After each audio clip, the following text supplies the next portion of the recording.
My name is Maria Elena Chavez, and I am child number 9 of Dolores Huerta. I also happen to be Center Director for the YWCA Greater Los Angeles. And I'm Camila Chavez, and I'm number 11. So I'm Dolores' youngest child, and I am also the Executive Director of the Dolores Huerta Foundation for Community Organizing. My name is DeLeon. I'm daughter number 2. I kind of served as proxy for my sister Celeste, who's daughter number 1, who's no longer with us.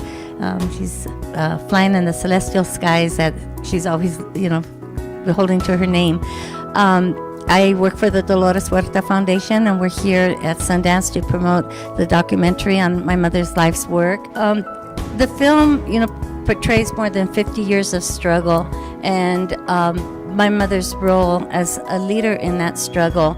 And what is so significant about the film is that although she has always taken a leadership position, and she was a leader of the movement and continues to be the movement for social justice, she was never put at the limelight. Her story has never been told. So I think that it's time that her story be told, and what's really appealing to me is that it's being told while we still have her with us. And so she, is here at Sundance, really being involved, very active, 86, pushing 87 years old, not just being active here at Sundance, but continuing with, working for social justice and women's rights, etc.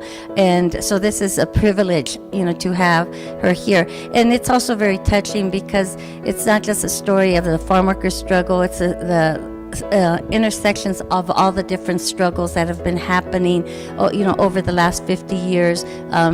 The farm workers movement, civil rights movement, the end of the Vietnam War movement, the feminist movement, the black movement, the Native American movement, all of it. So this film, Dolores, really shows that, because a lot of people just think that these movements were very segregated, and they weren't. We all, came together.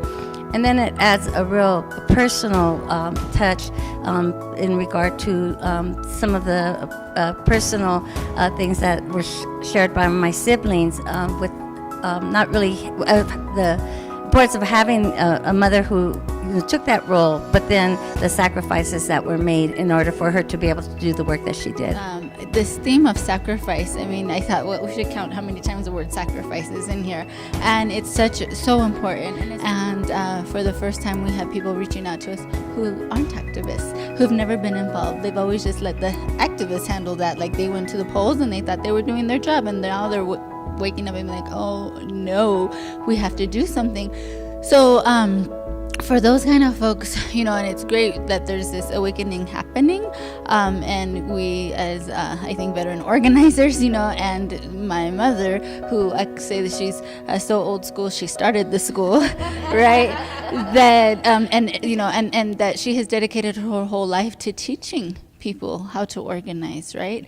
And so she continues to do that as a full-time volunteer with the Dolores Huerta Foundation. And so, going back to the theme of sacrifice, that this is something that we all really need to take, look inside and figure out what that's going to be. What is our calling, and what are we going to do to make sure that we are in it for the long haul? Dolores, has not stopped. And that's what you come away with, like, wow, this woman is amazing, right? And so we all have a calling, right? Whether you're an artist, whether, whatever it is that you do, but we know that we all, the need for unity is so much stronger. And so I feel like the timing is perfect.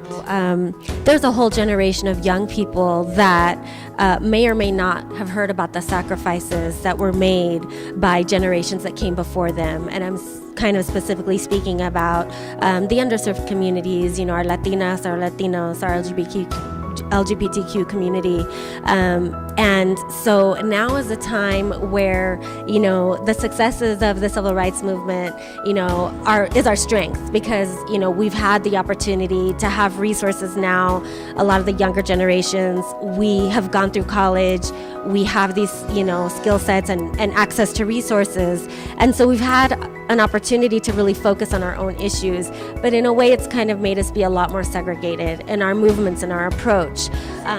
So it provides a great opportunity, for us to kind of like open up the story box, and share that history with our millennials, that young generation who is not quite sure, doesn't really understand the sacrifices that were made behind the opportunities that they have been so fortunate to receive. But now they feel that they are part of the story. They have the opportunity, and they know that they're needed. They know that they need to be part of this movement now. It is not something that happened in the past. It's present. It's right now. And so I'm really excited, as some of our other sisters mentioned, about the opportunity to engage the young generation and reconnect. There's a lot of young people asking my mom like never before, tell us your story. What do we do? I'm curious because now I'm thinking about this theme of sacrifice. I think that one of the powerful things about your mom, and one of the things that made her so powerful, was she was able to recognize and release and sacrifice her privilege for the work. And she knew that she needed to bring herself to where everybody else was so that everybody could rise together. But so often, Black folks and Latinos and other folks of color and women, and we don't know how to identify our privilege, and we don't know how to release it. And we spend so much time talking about white privilege that we don't ever talk about our own and what it takes, like what that sacrifice really is for all of us. And how do you talk to people about that? How do you talk to And that, I'm Latina, and so in certain situations, there are times where I'm discriminated, but I speak English very well. I was born here, and I'm college educated, right? So how is that different? So we actually do that with our staff. We have, LGBT staff, right? And, we have a transgender young man who works with us, and so really, understanding his privilege as a white man, but then we get to also understand what those other things that he, where he's not so privileged. So. And I just want to add to that, like how I mentioned how I feel like we grew up materially poor, but yet we were experientially rich and had a lot of great opportunities that helped really create a very beautiful and enriched lives for us with a different perspective. When I go out and speak to young kids, in schools to give them motivation for whatever conference or what, I always try to plant the seed. And then I tell them, well, remember, and my mom taught me this, that it's the responsibility of those who get a degree and become professionals to work on behalf of those who work with their hands. One of the favorite stories that my mom tells when she's out giving speeches, and if you've seen her ever talk, she always asks, if you were stranded on a deserted island, who would you rather be with, an attorney or a farm worker? Farm worker every time. Every time.